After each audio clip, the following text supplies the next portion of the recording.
So, as you know, I will speak in English today, and the topic will be in English. Thank you all for being here today. Thank you also to Marcela Ramos from DRCLAS, whose help and support have been incredible these days.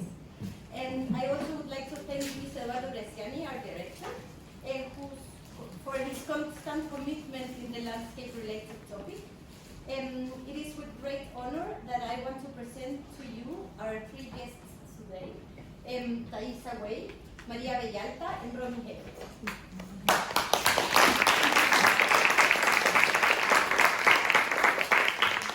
I will give you a quick detail on their names. Thaïsa Way is the director of the Garden and Landscape Studies and principal investigator for the Mellon-funded initiative Democracy and Landscape, Race, Identity and Difference at Dumbarton Oaks Research Library and Collection, a Harvard University research institution located in Washington, D.C. She teaches at the Graduate School of Design, Harvard University, and is Professor Emerita at the College of Built Environment, University of Washington, where she was also the founding director of Urban UB, an initiative to bring together over 400 scholars to advance knowledge and for urban futures. As a landscape historian, Dr. Way was awarded the Rome Prize in Landscape Architecture at the American Academy in Rome in 2016, and as a resident scholar in 2022. Her multiple publications, including 6 books, foreground questions of history of the design professions and how gender and race have shaped our landscape. She holds a PhD in architectural history and urbanism from Cornell University and a Master of Architectural History from the University of Virginia. María Bellalta is professor and head of the Department of Landscape Architecture and Environmental Planning and Director of Global Engagement for the College of Design at North Carolina State University. She teaches advanced interdisciplinary studies based in Colombia and Mexico City, focused on urbanization of the Global South and its environmental and social impacts. Her publications, with one award-winning book and several journals articles, redefine spatial design frameworks to promote social and environmental equity.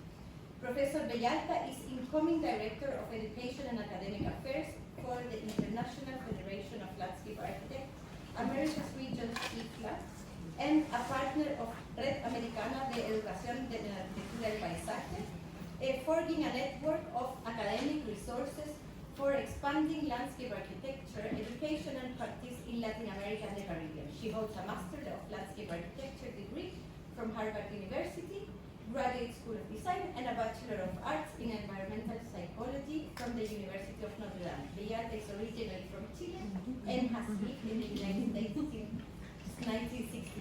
1976. And finally, Romy Hecht is architect and master in architecture from our school, PhD in history and theory of architecture, Princeton University, and full professor at the UC School of Architecture and dean of College UC. Along with her publications, courses, and research, she has been involved in outreach and activism work to nurture the disseminate landscape studies in Latin America and ultimately root a landscape culture in Chile. Her essays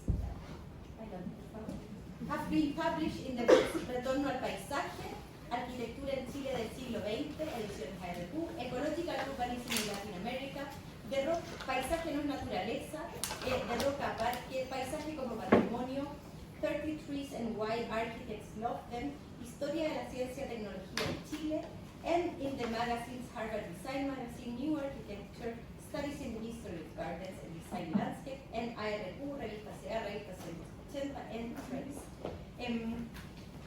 In 2012, together with Danilo Matic, she translated The Necessity for Ruins and other essays by John B. Jackson into Spanish.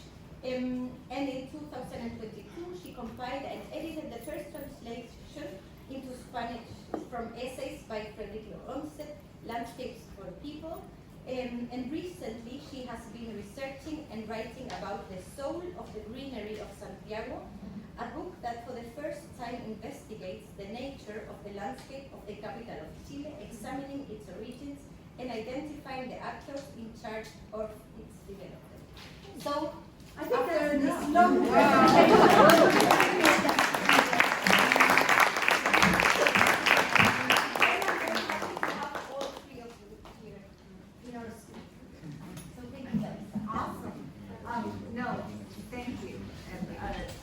I want to say thank you to all of the people who made this trip remarkable. I have seen incredible Chilean landscapes, and I know I've only seen a small slice, but it's really, really brilliant and beautiful, and I appreciate all of it.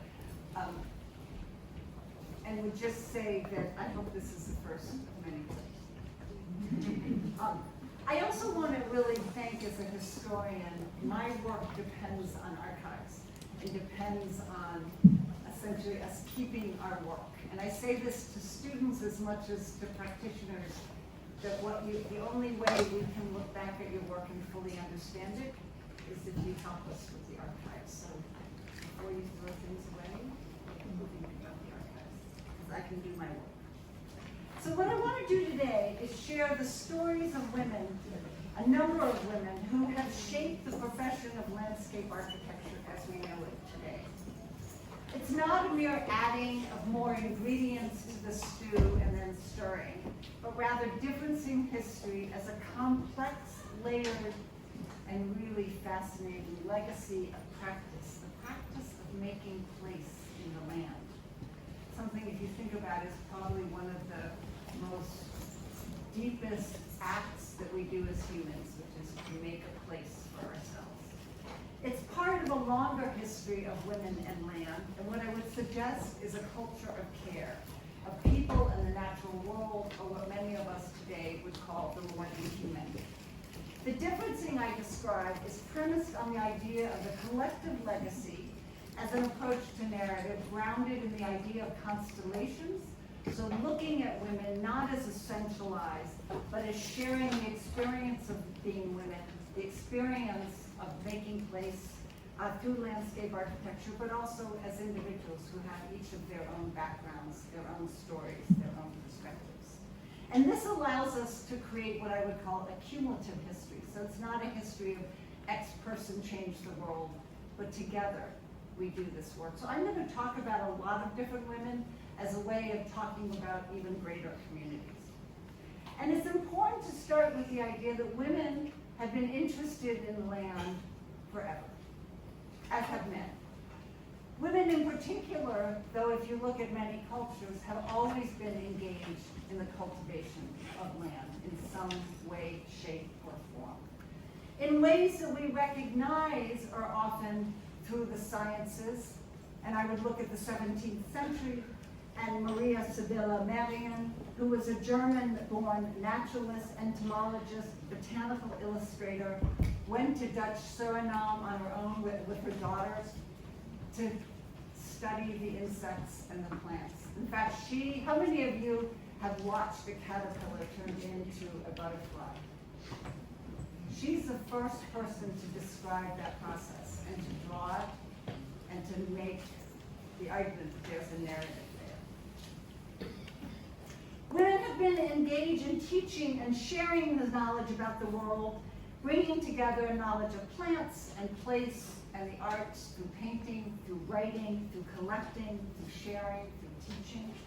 Anne Shearer wrote about 18th and 19th century, quote, "Plants and flowers were used, valued, and studied in social and cultural domains as diverse as horticulture, aesthetics, medicine, taxonomy, recreation, geography, religion, and commerce," end quote. Botany is described as an aesthetically concordant with feminine beauty, as it was a study of so many elegant and delicate parts. Catherine Parr Traill, whose work you see here, she's the woman far on this side, in the 19th century, was an English-Canadian author and naturalist and collector, writing 24 books on the wildflowers and the plants of Canada, remaining, in fact, one of the principal original sources we have of the plant life and the vegetation of Canada in the 19th century. Women actually learned as scientists and naturalists, as artists and as gardeners. During the Enlightenment, scientific learning had become part of the general and polite society. It was considered good cocktail conversation to be able to talk about the natural world. And as the scientific discipline of botany developed, it was depicted as merging aesthetic, utilitarian, and intellectual studies of nature. Ecology as a science is, of course, first termed ecology by German scientist Ernst Heinrich Haeckel in 1866, but really becomes formally a work under the work of Henry Chandler Cowles in the United States, actually at a school near Chicago, where he established, in fact, ecological study and ecological programs, for which, in fact, what you see here are the women that took his classes and learned ecology along with him, doing the research and the learning. Women have also been deeply engaged in design in many, many ways, and some of you read some of my essays about all of the various ways in which women have designed gardens over the centuries, and I think there's going to be some questions about that, so I'll leave some stories for that. But it's important to know people like Marianne van Rensselaer is the one who worked with Olmsted to first define landscape architecture as an art out of doors in 1892. And that book would be used by schools in the United States, and I don't know where else, that's a project to come, as a book, a textbook for landscape architecture. So she's setting the aesthetic guidelines for this practice that is becoming a profession at a moment when women are entering professions in the United States at an increasing rate. By 1892, 2 out of every 5 women, in fact, worked, and most of them, in fact, had what we would call careers rather than jobs, which we can talk about later. So it's a very exciting time that landscape architecture emerges. But before we get there, it's also important to note that there are individual women who will bring what I just talked about together, bring design and planting. Kate Sessions grew up in California. She moves to San Diego, studies botany, is becoming actually rather a well-known botanist, but decides she's also as interested in design. She makes a very sweet deal with the city of San Diego. They will let her use their large parkland as a nursery as long as she plants 100 trees in the city every year. So that's her deal. She can use it as a nursery, and then she donates 100 trees. So San Diego today and Balboa Park are really a legacy of both her work as a horticulturalist, as a botanist. She also introduces a lot of plants to California, and her work as a designer. In 1899, many of you know, a small group of 11 landscape architects, or people who imagine themselves as landscape architects. They actually call themselves all sorts of different things, from landscape gardeners to landscape artists. But they come together to form the first professional association. What do you need to form a professional association? You have to have a critical mass of people who are willing to come to a meeting. They, in fact, invited 15 people. There are at least 2 people who didn't show up, Elizabeth Bullard, who would have been the other woman, and John C. Olmsted Jr. They are not able to come to the meeting, but 11 do show up, and they form. So you need a critical mass of people to show up. You need a critical mass of the public to know what you do. They will argue that that's not quite where it should be, but they'll work on that. And you need a clear set of educational guidelines. So I'm going to talk about schools a lot because we're sitting in a school.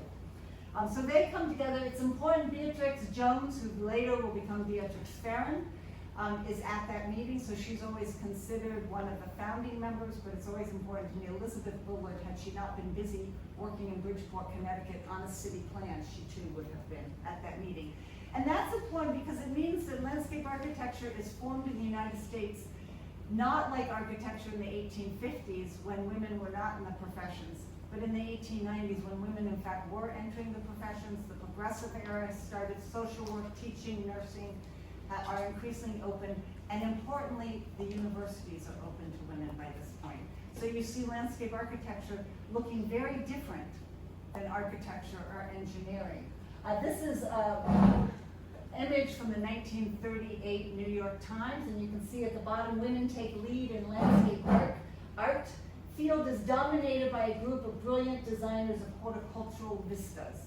So these are women, some of whom, like Annette White Flanders, went to MIT and then went to the Sorbonne. Helen Bullard went to Cornell, but Beatrix Farrand there was self-taught, much like Olmsted, Warren Manning, actually Nathan Barrett, almost all of the first ones took some courses. I should note, and this is not to be copied today, but up until the 1940s, graduating from the school was not important. What was important is that you took classes, and when you had taken enough classes, then you went and practiced. We can't do that today, but many people did that. So what is really important for a profession is that there is a school, there's an education. And this is important because a trade or a craft is learned through apprenticeship, and a career at this point, a profession, is learned through formal education. It's what defined the professional versus the tradesman or the craftsman, at least in the United States. And it, in the United States at least, suggested a way that somebody, through education, could rise up the classes, right? They could be the first person in their family to get an education and pursue a career. And as I know that women are entering the professions and entering the universities at this time, it is also a moment where, under President Lincoln, just during the middle of the Civil War, he actually takes the time to sign a bill called the Morrill Act, which is not morale, it's moral after Senator Morrill, that establishes the land-grant universities, which are universities that are going to teach the agricultural and mechanical sciences in a career professional manner. So the idea is you can learn to be an educated farmer or a regular farmer, and here's where you could come and learn. What's important is starting in 1863, they start to have landscape design programs, landscape gardening courses, and they're open to men and women. Michigan Agricultural College, in fact, had an early course in landscape gardening in 1863, and it was required for every student in the university to take. The idea that you actually had to understand landscape gardening and design.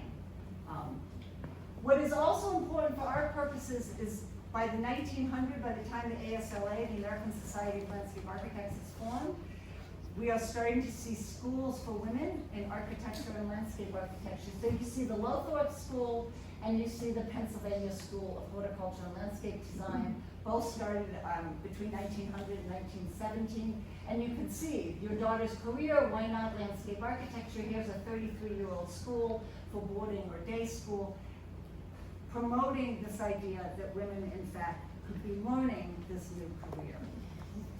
In 1900, I should say in 1893, Harvard offers the first professional landscape design course, but they don't actually start a program until 1900, at which point MIT has already started a program.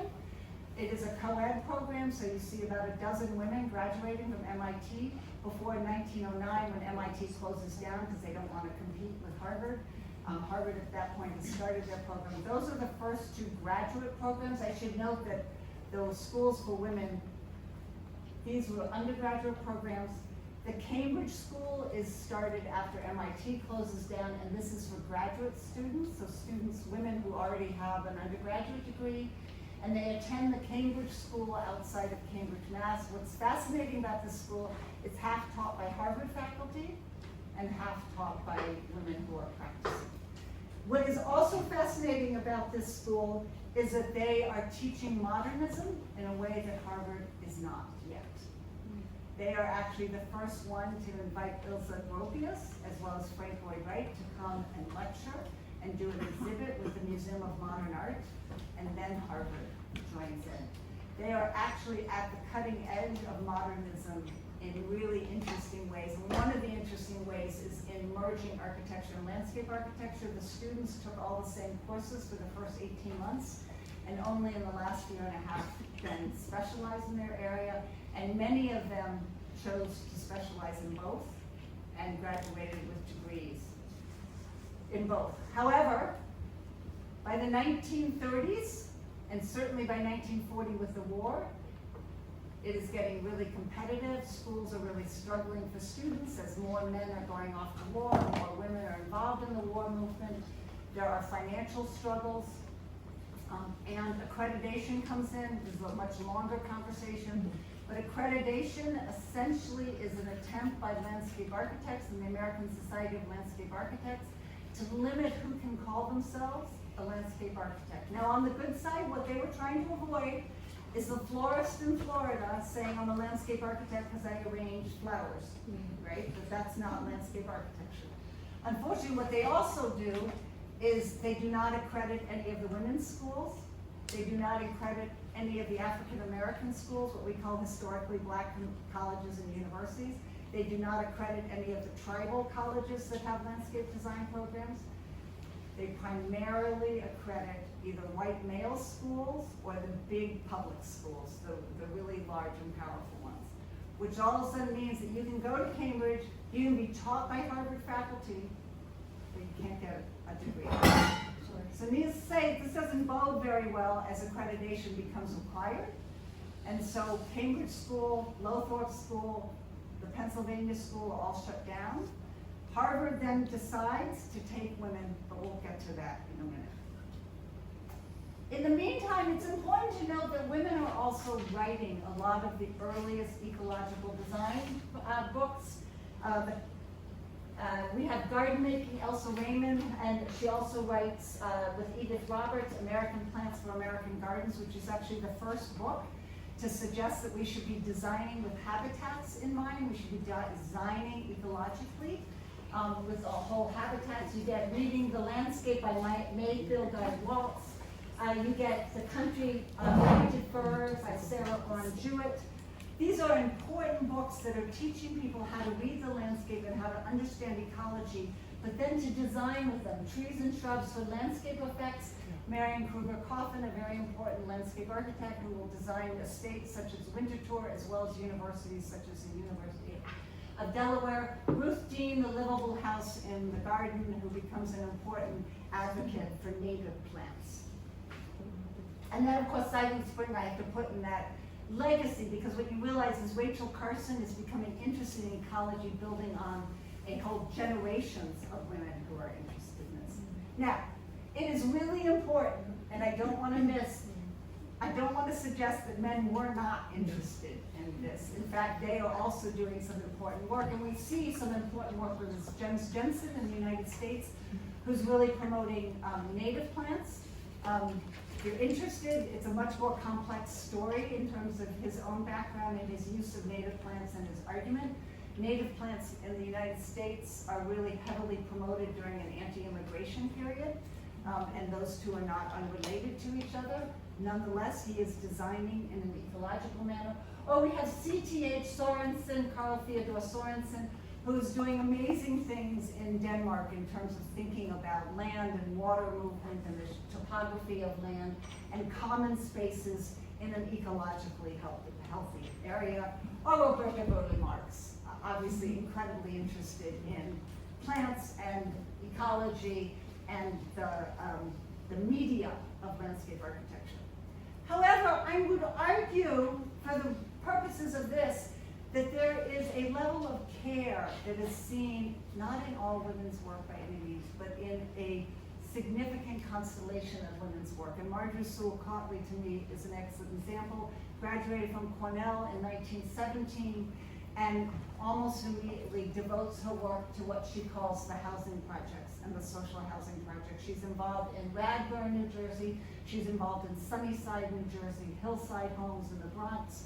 This is what she is focused on. She actually does a whole trip through Europe, visiting all the social housing projects, and comes back and suggests that we're not taking the design of the landscape carefully enough. We're not paying enough attention to nurturing the family. She is essentially a single mom. She has 2 children, and her husband is very, very ill. And so she talks a lot about building a landscape, designing a landscape that will take care of itself, take care of the family, and teach children about their own region and their own landscape. In fact, she has the children who are going to live in Radburn go with her into the woods to collect the plants to plant in the garden. And so they collected the plants there and they put it in the park in the middle of the garden. These are important garden city projects that were meant to address a shortage of affordable housing, the impact of cars, and the need for more efficient land use policies. And Cotley is an important part of those efforts. But what is often ignored is how important actually the family was to her and nurture and care of these sites, not just efficiency. And if you actually read Clarence Stein and Henry Wright, they'll tell you about what percentage of the land took up by houses. And she will talk to you about how a family can thrive in these sites. You will also get individuals like Brenda Colvin in Great Britain, who is going to become increasingly interested in energy and the bigger landscapes, this large-scale landscapes, and how we create beneficial ecological landscapes at these huge scales. We all can have very different opinions right now about nuclear energy and those pieces, but that moment, it was seen as something very powerful. And again, Brenda Colvin is stepping in and saying, landscape architects have a role in this kind of work. We can work at that scale, and we can work at the Radnor, New Jersey scale. Or you get Dame Sylvia Crow, who is also doing major large-scale projects as well as affordable housing, wrote a canonic book, Landscape of Power. I don't know if you read it, we certainly still read it in our courses. Incredibly important work. So this work that women are doing really is across continents and across places. And Rosa Granaclias, who is working in Brazil and doing really important work, particularly important for me because she's working with sites often that have what I call counter-narratives, have stories and histories that are violent or that are hard to deal with or that are difficult to tell. And so she's trying to grapple with these in a way that will nurture people and nurture the places themselves. So I mentioned that Harvard, Cambridge School, the schools for women shut down. 1943, Harvard is struggling to get students because the men are off at war, the women are working also in the war effort. And so they turn and they basically say to the Cambridge School, if you will shut down, half your faculty is our faculty anyway, we will allow your students to come to Harvard and for the first time allow women into the Graduate School of Design. And they do, starting in 1943. Cornelia Hahn Oberlander is one of the first students that attends there. She attends there, and for the next 17 years, women are part of the GSD and part of Harvard. What is fascinating to me is that it is a remarkable generation of landscape architects. We have Cornelia Hahn Oberlander, we have Carol Johnson, we will have Susan Troutman, we will also get Richard Haig, we will get Hideo Sasaki, we will get, who else is there? Grant Jones, we will get Laurie Olin. There is a remarkable generation of landscape architects who come to Harvard, and I don't think it's inconsequential that they come to Harvard at a moment when it is men and women with very different backgrounds mixing.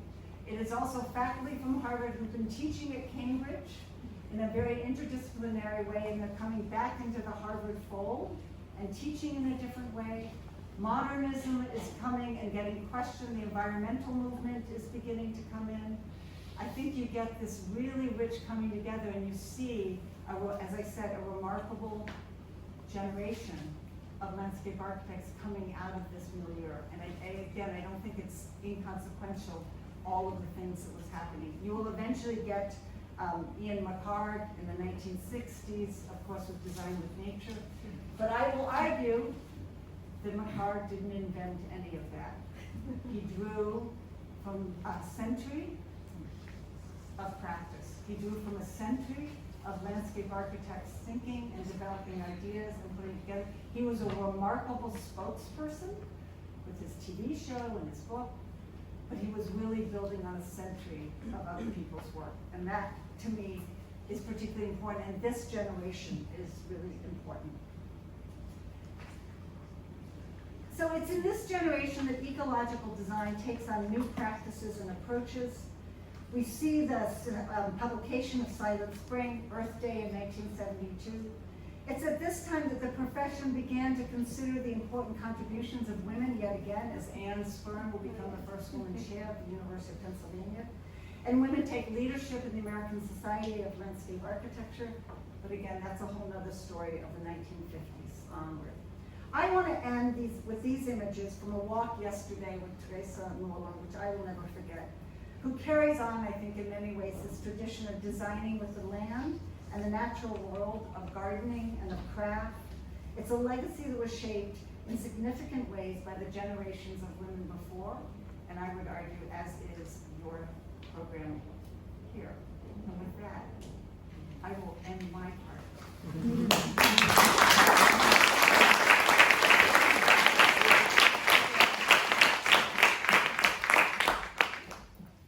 So, among the female presenting landscape architects, pioneering this landscape architecture field is also Esme Romy. She was among the first female architects to practice in South America, and her designs were characterized for their social and ecological richness. She also had a vast career in academia, introducing landscape design and ecology concepts into architecture teaching in Chile in 1972 with the Departamento de Diseño Ambiental. So I will follow with María, who will talk about her experience of Esme's story. Okay. Gracias, Alejandra. Hola a todos. Es un honor poder estar aquí con todos ustedes esta tarde. I know I have to speak in English, but I wanted to say hello. And thank you for joining us. This is an emotional talk for me, so bear with me. I would like to offer a more personal history of Esme's trajectory, derived and recounted from my personal memory and life experiences. And those elements that have imprinted and impacted my own work and the landscape architecture discipline over time. As you know, Esme studied at the Studley Horticultural College in England, as you may know, and then went on to Harvard's GSD, Graduate School of Design, for a Master of Landscape Architecture degree, graduating as one of 2 women in the class of 1952. And there she met my father, María Bellalta, a Chilean architect studying urban planning on Fulbright at the GSD, and after only 6 months of courting, married and set off to Valparaiso. There she engaged with several architects, Yomi, Evento, my father, among others. This seems to have been a romantic period, and reminiscent perhaps as being something like out of Africa, or the Wild West, but except in this case, the Wild South. But English woman down here in Chile, pioneering at the end of the world, enveloped by a verdant and fascinating landscape, and aligned with the endless Pacific coast and the rugged mountains of the Cordillera of los Andes. As a Protestant who converted to Catholicism, she lived within the bounds of not only being a woman in the 50s, but a woman in a man's architectural world in a rather machista setting. She was referred to as la gringa, a female foreigner, an endearing connotation that also excluded her in some ways. Esme remarked that this allowed her to be eccentric and set her apart in her own light.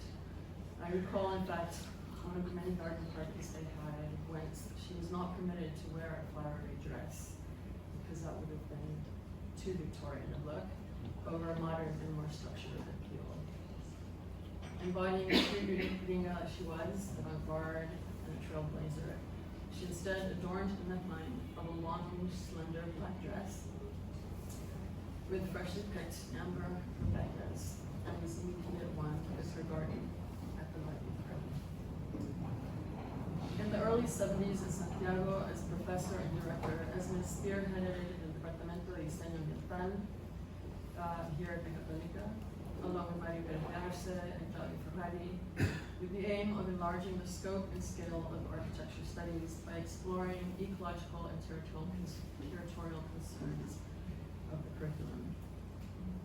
You can see here the Taller publication In 1973, Ideología y Arquitectura, documenting the value of approaching architectural studies from a geographical and environmental context. For ESME, the collaborative framework of teaching and learning as a group was moreover essential to these studies. The study examined a global perspective, Chile as a region and Santiago as an urban core for where future design interventions would be situated within a systematic environmental and ecological framework. The globe, Chile, and Santiago all connected. This week, I had the good fortune of coming across this book. You can see here some of the rough colored drawings which I helped Esme render way back then. I remember being careful to stay within the lines. And here you see climate conditions and potential tourism opportunities. And here we see Chile's areas of indigenous settlements, agriculture, and industry profiles from left to right. In the United States, for over 30 years at the University of Notre Dame as Associate Professor Emerita, Esme taught architectural students how to consider the environment and ecology as the fundamental principles framing architecture and the built environment, thus extending true notions of space. And as Director of the Justice and Peace Program at St. Mary's College, she taught and counseled students on the gifts of justice, wisdom, reflection, and action with and for the community.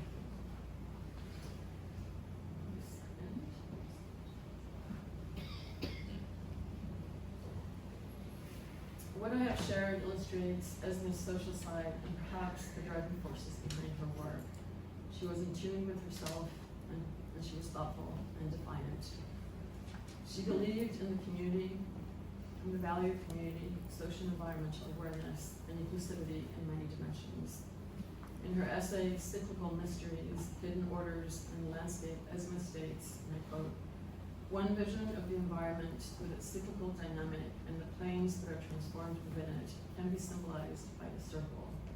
Over time and in the context of evolving cosmologies, this geometric concept can be said to undergo a metamorphosis from the original circle through a linear progression to a combination of circle and line to form a spiral.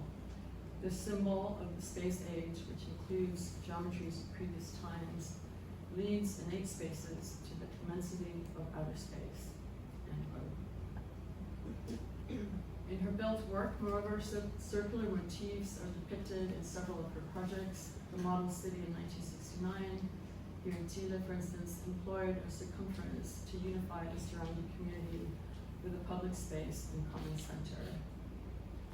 Her housing projects, parks, playgrounds, and gardens repeatedly reference these spatial dynamics, articulated by the circular and curved forms evidenced throughout. And while space and form were intuitive, as she remarked, these were also predominantly guided by and in tune with the vast cosmos and the force of nature and its cyclical essence, whereas the circle orbits, spiraling from the center and into the bigger whole of the endless universe. Her quest was to enlarge the framework and define a new paradigm for where architecture and design stood, to encompass natural systems within its infinite aura, furthermore connecting people and communities with their environment and territory. Thanks to Romy Hecht, Barbara Rosas, the entire Linus project, Thaïsa, and many others here at the University of Directora, Esme's academic and professional pursuits are revealed. Her vision and collaborations with so many of you, and the work of Marco Riveros, Christina Felsenhart, Juan Estimino, and Juan Grimm, to name a few, continues along this spectrum.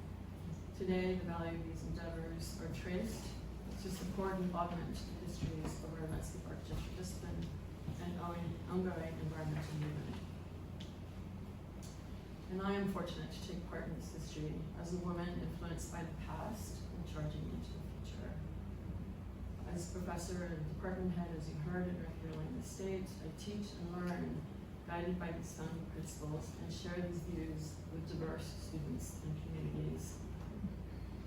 Together with colleagues across Latin America and the Caribbean, we are collaborating across territories and are advocating for environmental social justice, broadening the circle further as part of our climate culture today and the ever-evolving realms of landscape architecture. That's it.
That brought the concept of landscape architecture in Chile, and SME is one of our bases. So this year, that we, as a landscape architecture program, are 15 years, we were committed to understand what are the roots that place us in where we are now in our field. So I have some questions, but you can change the way you want to approach them. So this can be like a very easy and fluid conversation. Yeah, so I will start with a question for you, Thaïsa, but that you can all three respond as you want. So in your text, Garden Design as a Feminist Ground, you argue that the garden is essential for women's creativity, pursued as a self-expression. And historically, women transformed the garden from an utilitarian space into a site for artistic expression and civic leadership. So this leadership, in a sense, implies a relationship with the collective, with the collectiveness, as you were mentioning in your talk. How do you think this expression of the collective is covered from a female perspective here in Chile, but also in the States? And in which garden expression or designs do you think that is expressed or manifested? I'll start, but I would love to hear both of you respond. So I'm going to suggest that gardening and gardens are so much more than the way we flippantly think of them, right? We think of gardens.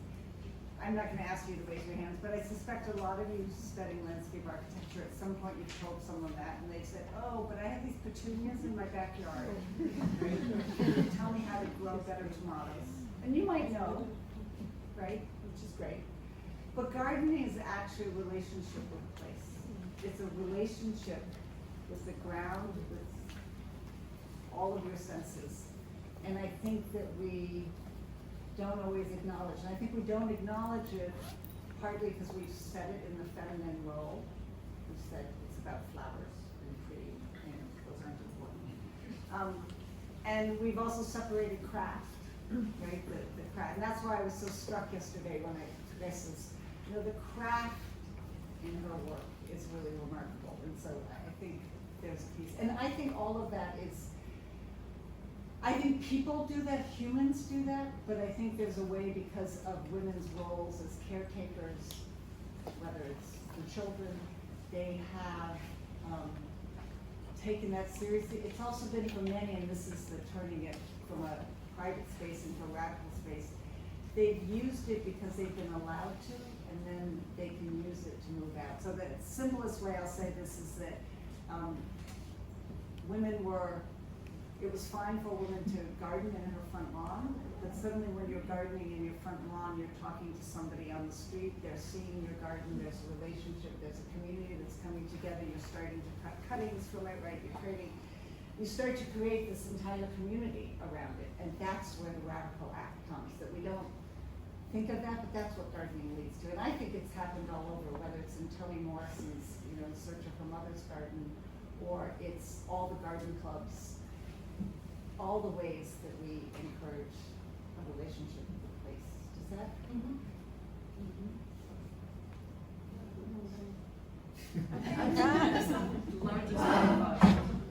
Okay, so first of all, I want to thank both of you. I think it's super. Super.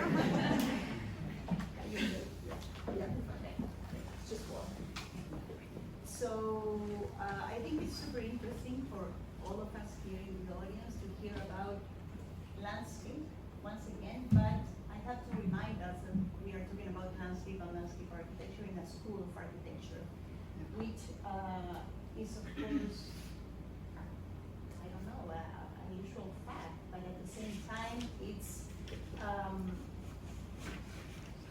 a way to say that we are always talking about things at the margin and in the margins of the canonical discipline, right? So I think that's, I don't know, it's a way to look at things. I think that both of you referred to magnificent women, right? As you mentioned, I had the lucky experience to write and learn more about this man. But I don't know, gardens have also this patina, right? That we are talking about something that someone does, but we never know who that person is. So I tend to think that when we associate the word garden to the word landscape, it's always diminish both of them. So I don't know how to reply your question, but I think that makes me think about the ways we refer to the garden from now on, especially here in the School of Architecture at the Católica. And I think we are in a position 15 years afterwards, the creation of the Master in Landscape Architecture, but more than 40 years about people who has been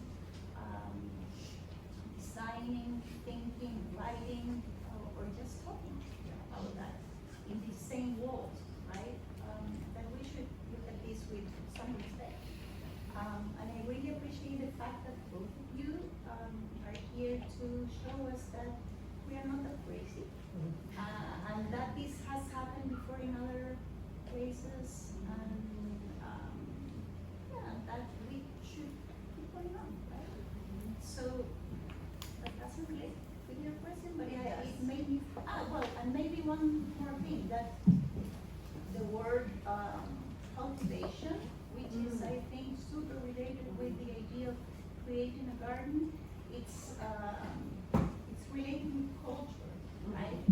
So in a way, when you cultivate something, you also create a culture and nurture a culture. And I think that's, I don't know, it's a way also to look at the design from another perspective, right? And I think cultivate's a great, I absolutely agree, and I would argue one of the richnesses of cultivate is you can cultivate a landscape in a way, it crosses scales, right, in a way that gardens are a particular scale. And well, sorry. No. I also, because of the word scale, I also believe that in landscape architecture, you always refer to the larger scale and the smaller scale. And I always used to tell my students that the intermediate one, let's leave that to the architects, right? We should take care of the other two. So we have more. I thought you space to just work did it with. all. So I think what I'm going to say may lead into a different question, but there are some terms that relate, and you mentioned gardening versus landscape. And in my own research work, I've been looking at very large urbanization dilemmas where the garden doesn't exist in the same notion that we have it. And in the city, the garden object doesn't exist quite as pristinely as it has over the centuries. And so our relationship to that precious garden is changing. And yet, in this work that I mentioned, women are the protagonists of the landscape because they are often left alone, abandoned because of displacement, taking care of the territory to protect whatever's left. It's a very powerful shift from the narrative, but there they are in that landscape. In that same sense, I have two different questions. One is more related to you, and the other one is more related to what you were just saying. Okay. I will start with Romy. You had an interview recently in Concepción, in Puerto de Ideas, that I thought was very inspiring. You mentioned in that interview the idea of memory in landscape architecture and how the landscape was contained with all these images, and that it required the reconstruction of that sequence of how that landscape was built, to understand how that landscape could be further transformed in time, not using specifically the word history. You didn't use the word history. So how do you think the study of the memory of a place is different from its idea of history? That's one thing, like memory against history, if you want. And how do you understand this relationship between history and the landscape history? And on the other hand, And do that in less than a book. And then on the other hand, just to make you talk together, was the idea in some of your researches and publications you highlighted the significance of examining landscape architecture through a lens that encompasses not just the formal aesthetic qualities but also this historical, social, and this cultural context. So in this sense, you dive into how designs mirror and mold the beliefs and values of a specific time. So I would like you to comment something related to memory and history, and also and how that cultural context where when women such as Esme studied at the GSD were, and how that influenced also the way we approach to landscape design. Like how was that specific time? What were like those motivations for this to happen when Esme was there? Sorry, Romy, you're first. Yeah, sorry. Regarding memory, so Yeah. that comes from this magnific phrase that I'm not gonna remember, of course, now, from Anne Winston Spern, who says, "I'm a product or a child of the East, the Deciduous forest." Right? That's the quote. And I thought that's a way to express that all of us came from somewhere, which is super obvious when we say it right now. But when you remember, more than memory, because memory is a construction, and we tend to veil all the things we don't want to remember, and we tend to enlarge the ones that we want to grasp with us, right? So many of you know I grew up in an island which is totally plain, super large, and without recognizable trees nearby, right? So I was always bewildered with myself on how I ended up interested in landscape, because both of you said that people who are interested in landscape are interested supposedly, that's the convention in plants. And I didn't care about plants, and I refused to care about plants because I didn't want to be that person, right? But at the same time, I started remembering things, smells, noises, and that was also interesting for a student of architecture who was trained to see things and to recognize forms, shapes, sizes, forms, right? Everything was landscape and study of landscape has the power to come to light all the other perceptions. And I believe that memory is much more than a picture, is what that picture evokes, right? So to me, at least, it has been a super nice opportunity to remember myself that A, I'm not a designer, shame on me. B, I'm not a landscape architect either, that's full disclosure here, and I'm not a historian. So who am I? So memory has helped me to believe in myself and to remember that I could play the part. It depends on where I am. And I used to love, because I'm not doing that at least for a while, to teach landscape history in School of Architecture, because I really, really believe that we as architects, at least during our training period, we do need to remember that not everything is a concrete wall, right? So that concrete wall has to be put on a specific ground, has to dialogue with that ground, and that we don't need to embellish that ground if that's not right. So the only way to have your own, or mark your own, part in that story is to be truthful to yourself, right? So memory helps do that. So, and every story is a good one, I think. So just be your own. That would be my, lesson here, right? No, it's beautiful. I would, as a historian, so I think of memory and history as different but related. I think of memory as the stories we tell ourselves, the stories we know, right?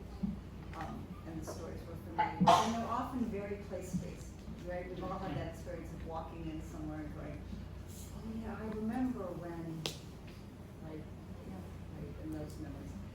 History to me is the coming together of multiple memories and multiple stories. So I work in a way that assumes that all of history is always in place. So even if the cues are gone, we've taken down a house, the tree has died, whatever, it's still there in the place. And as a historian, the role is to bring those forward and think about how to grapple with them together. And that often means grappling with people who have different memories or collective memories, right, who remember things differently. And sometimes it's been a purposeful, I'm thinking about when Esme was at Harvard and what was going on in Boston, and that's a moment of Brown versus the Board of Education and desegregation of the schools. And people have very different ideas about public education. In fact, it is African American, formerly enslaved individuals who started some of the first public schools in the 1870s during Reconstruction. That is not acknowledged in the 1950s. It is the story of lynching, right? And often Confederate statues were put on the sites of lynching as a way to erase the memory of the lynching and putting right, and that's putting a certain memory. So history is bringing those together. And I think what's happening at Harvard, and I think that's certainly part of the richness of that generation of designers, is their civil rights movement. The environmental movement is really, we always think of as 1962 and 1972, these big, but they don't happen overnight, right? They're emerging, the idea of the right to clean air. So all of that's going on at the time that these students are studying, and I think we'd be foolish to not think that they're listening and figuring out their own way of how to navigate. And what design, like all of us, what can design offer? And so that's where I see their work, and the deep engagement in place is partly a response to, in this world of all these multiple conflicting histories, how do I make a place for this family, or how do I make a place for this community, or a place for this neighborhood? Does that make sense? So I'm not a historian. But I do depart from the premise that the landscape is a cultural space. And those histories that you're mentioning, and the lynching, and those terrible histories that have been written, are when there's that disconnect between the community and the culture of that community and the space. And the imprinting of the people and the marking of the landscape. And so going forward, this is one of these idyllic and wicked problems at the same time. You know, how do we move forward and not make the same marks and make new ones that are more connected? New histories. Yes, it's really a good subject on these memories, since Esme went back to the States, like there were like this part of memories going on landscape architecture here in our school, and we've been researching on everyone's memory on what happened at that time, because there's no book that says what happened between 1976 and when we started our program in landscape architecture in 1989. There are like some spots and some lights in that time, but it's very interesting how each of the people that were in this school at that time remember that. So I think it's an ongoing story that perhaps can end up in like finally a history of our school on landscape architecture. And I realized I made an assumption that people knew the Brown versus Board of Education. So 1954 is when the Supreme Court in the United States said that their separate was no longer equal, and you couldn't have schools with separate for black and for white. They had to integrate. And a lot of schools, including around Boston, shut the public schools entirely. They would rather their children not go to school at all than mix. So there became a whole discussion about what is the public realm and what's public, and then how do you design spaces that would bring people together safely, whatever that means. So I know we have some questions from our history in landscape architecture class.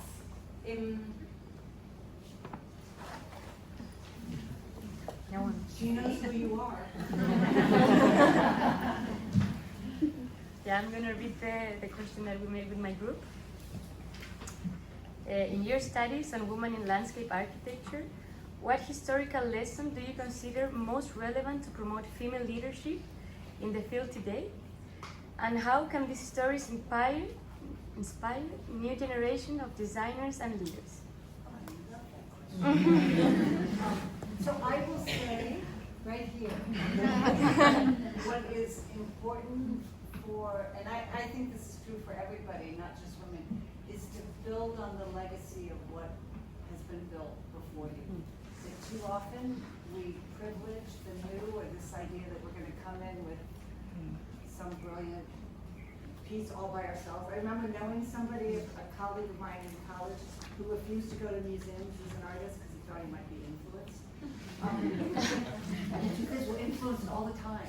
So pick your influences and build on the legacy. So one of the reasons I really wanted Maria to come here, from my perspective as a historian, is to make that link. I can tell the history of these, but to see how that legacy builds, right, and becomes this landscape architect and that landscape architect. Is that so?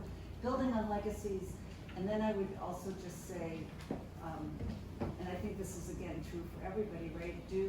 Designing the land for the public is one of the heaviest, deepest responsibilities, right? When we design for the public, and so take that really seriously, that when we design the public realm, we're making lives possible or not possible. We're making gathering and community possible or not possible, positive or not. So just realize it's not, despite the fact that some people think it's frivolous, it's actually deeply serious and deeply important and really important what we do. So. I would just add that, you know, on the point that you made, there are 3 of us in the family who are landscape architects. So that is all pretty strong. So be careful.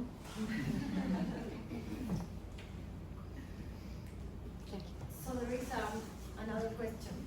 In your writings, you mentioned how to use of native plants in construction of gardens help to reflect and shape social and cultural values, culminating in the construction of national identity. However, today many world capitals are being redefined by globalization, which has resulted in the proliferation of buildings with similar aesthetics, generating a homogeneous appearance in cities. In this context, to what extent do you think that the creation of urban gardens using native plants could counteract this personalization of large cities and at the same time reaffirm local identities? I think I have some of that. So help me if I'm not answering. And I think this is also a question for you. I mean, I think there is, I'm also not particularly a plants person.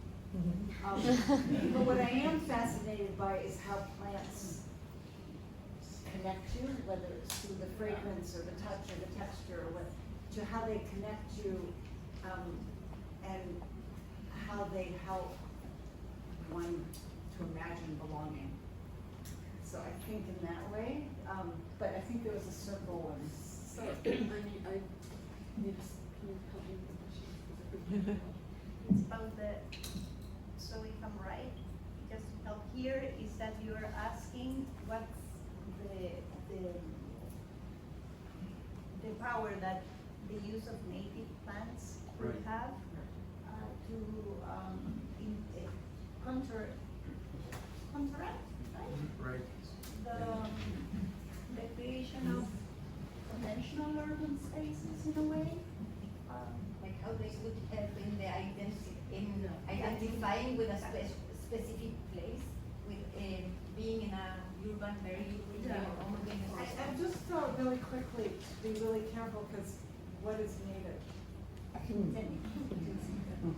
Okay, so endemic is one thing, but right, is it native, at least in Northern, we'll talk about before the Ice Age, after, before settler colonials, after. Yeah. It's what plants you associate with the place, memory, right? Anyway. Yeah, no, so I'm not a plants person either. That's a plants person. I love plants, but I'm not a green thumb. And, but I think,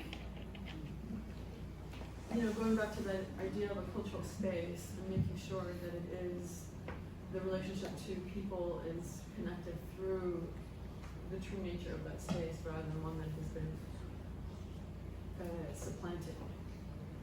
And so that's a very wide way of answering that the species, if we go down to plants, should be of the zone, right, of the territory, rather than a beautiful arboretum collection of things that have been imported, which is a different kind of a landscape. It's a museum. You know, I also, it's a really good, I also think there's a role for plants, define native plants broadly, to help you understand larger issues. So it might be looking at the plants and understanding other things that are going on. I'm thinking of a time I was in Tokyo and I was with a landscape architect who said to me, do you know where the underground canals are? And I was like, how would I know where the underground, like, if they're underground, I can't see them, so how would I know? He goes, just follow the willow trees. Duh. Right?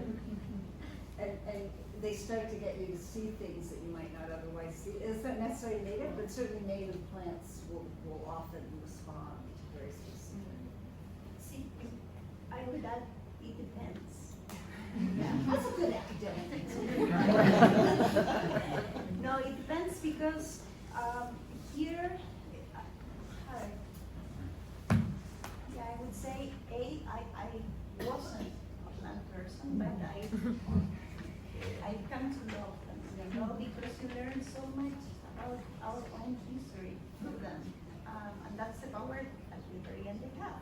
So I've always been amazed about the fact that in Chile, we were looking forward, specifically in Santiago, right? We were looking forward to change the pattern of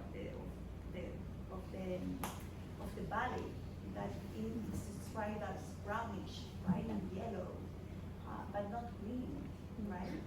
So all the efforts that a lot of people made during the 19th century just turned that around. It meant to have greenery very fast. Anything you can grasp on, because it doesn't matter if it's a willow, a poplar, or whatever, or an oak, just let's try if it works, and if it grows, and if we can build something with it. So specifically in Santiago, I think all of our historical parks, meaning the old ones, have that power, right? To remember us that there was a huge effort to make those trees grow. But right now we have all these logical and important discourse on how do we mix, right?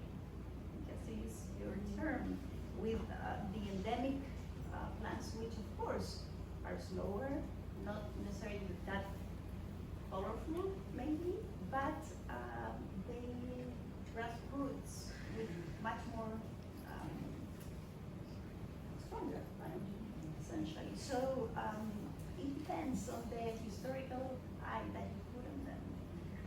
I tend to value both. I think they can intermingle, they can coexist, they make a good mix. But I would like to see right now, 2020 something, projects that only focus on the effects of those plants. I like to think about them and the story that they tell in 50 more years, you know. But as a designer, I think you should take that into consideration, not just the mere effect right now, but what's going to happen in 50 more years. I am assuming you're dealing with the same thing in terms of climate change, right? Which is, I mean, I know at Dumbarton Oaks, some of the trees have fair and planted. We can't keep planting them, they're not. So I think that's also the question. How do you bring it? Yeah. And patience.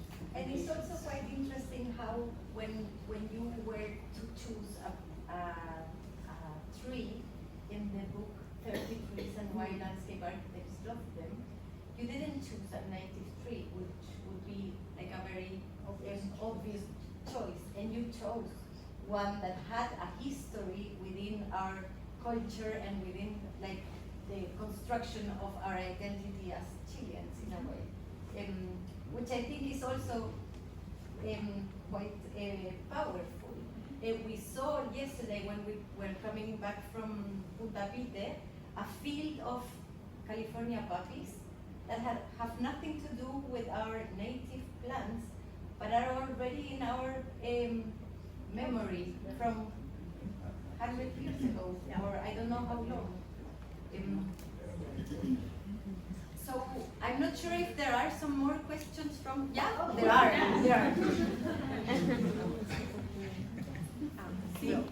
We read some of your works in class, and specifically in American landscape architecture of mid-century, you highlighted the importance of the integration of science and ecology in modern landscape design. Say that last sentence again. You highlighted the importance of the integration of science and ecology in modern landscape design. And today, you highlighted the role of women in landscape architecture, and specifically women who focus their work on social and community agendas. So considering both approaches, how do you think that these ideas can be combined to develop innovative strategies that can address the growing climate crisis and also promote social equity. All in one design.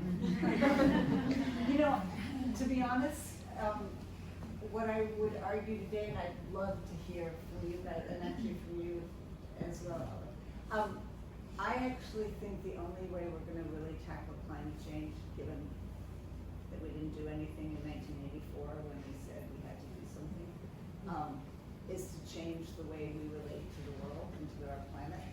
And the only way to do that is to design places where we all feel a sense of accountability and what I would call the commons and commoning.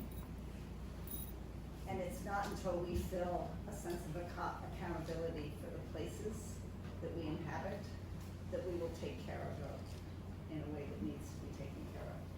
And I will be really clear that that is very different than a public park and public access.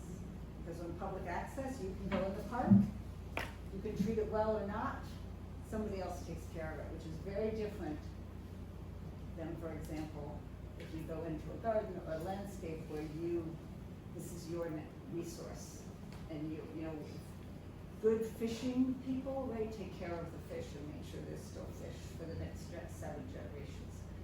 And so I would argue what designers need to be doing today is thinking about how do we create a sense of commons and commoning. How do we work with communities so that it's not I produce a design for you or I make a park for your community, but we are going to do this. And let me be really clear, I think designers have an incredibly important role in that process. It's not facilitation in the background. It's actually really helping people think, what would it be like to think that the sidewalk in front of my house or the median strip or the public, so-called public park down the street were actually ours. And I had an accountability. And I think then maybe we'll start to do what we need to do. But as long as we leave it for technology and somebody else.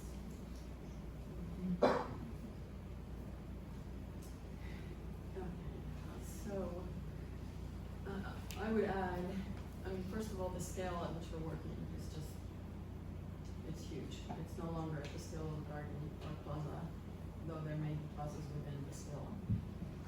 And I also think that our role has shifted from being the star designers, architects, to being the agents of the place. When you say something in common, which is this collaborative effort, top down, bottom up. And I think along those lines as well, that doesn't mean go to a public meeting and say what do you want and then say okay we'll give you that, but rather strategically with the community's plan, and in a way take the city to them rather than leaving them outside of the perimeter of the city, if you will. So these are very big shifts in the way that we have designed in the past, which are more finite, and we talk about aesthetics. And I'm talking about systems. Systems that will enable people to thrive at a basic level. And that is the landscape in which I'm thinking about. But, so, I mean, I would throw out, think about what if none of the projects you ever worked on had boundaries and you actually had to follow the water. Or you have to follow the air, or you have, I'm thinking of a nuclear waste site that's not far from where I live, that they have nuclear waste periodically just escaping from these unmapped containers. And so they put up chicken wire around the area as if you could keep the radiation in the chicken wire. That doesn't work. I mean, the rabbits don't even stay in, tumbleweed doesn't stay in, much less. So I think we also have to think across, what if we had to be, what if we were accountable for where the water came from and where it goes, or the air, or the soil? if I could add, sorry,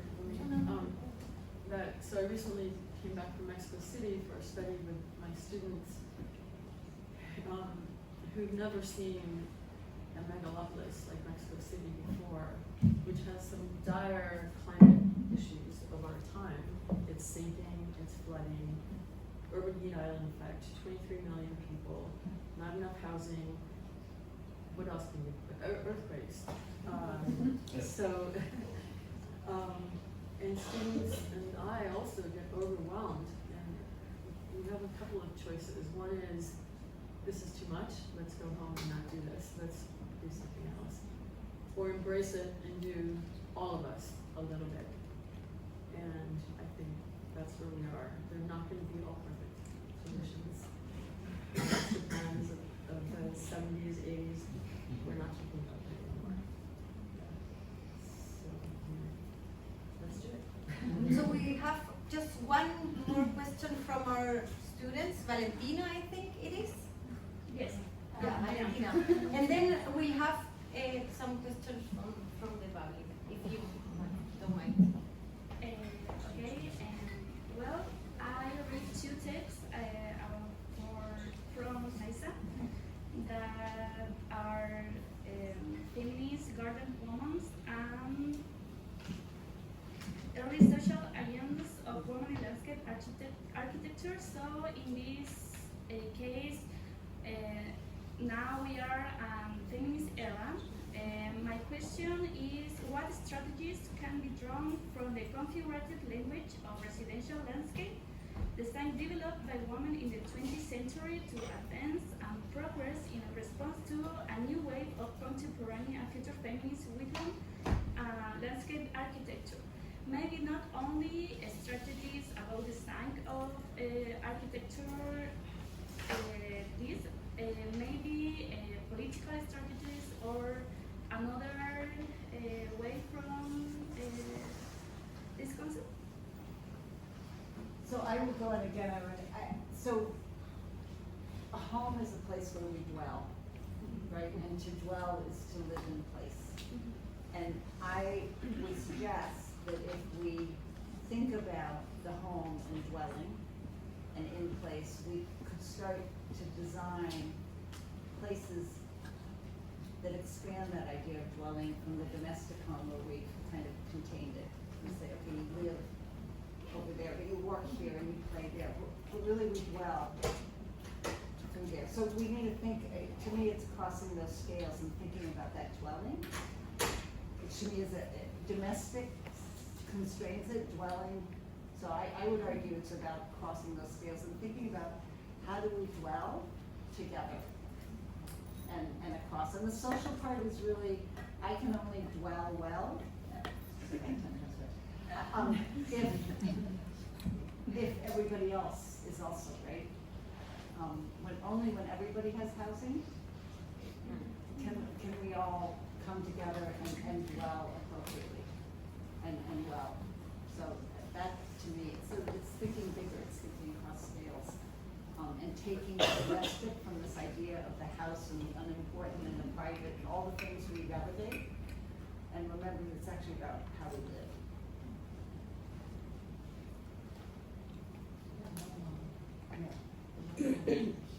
Yeah, so agreed, and at a public scale, the park is that space, was part of that space. And the other day we were where we went the other day, when I hadn't been there since 7 years ago or something, so it's really changed, and it's grown, and it's a beautiful day, and full of people, and people kissing on the lawn, and so those dwelling program elements of the garden are strewn in the city. I might add that maybe you also need to be flexible about the dwelling part, right? Because how we live now is not the same. How we used to live 10 years ago and so on. So I'm thinking about the Parque Metropolitano de San Cristóbal, where it used to be a place for pilgrims, right? You grow up and, I don't know, in a higher place and try to meditate and just walk and embrace the so-called nature, because we know it was forest, artificial forest and all that. But if you go now, we have made all these fantastic roads, paved roads for bikes and so on. But you try to focus on your encounter with nature in an urban context, and all you hear is a exactly that all the time. Different music, reggaeton and whatever. And you say, well, how do I confront this? Like, should I say, someone please turn off your radio? Will I receive a punch for that? Probably yes.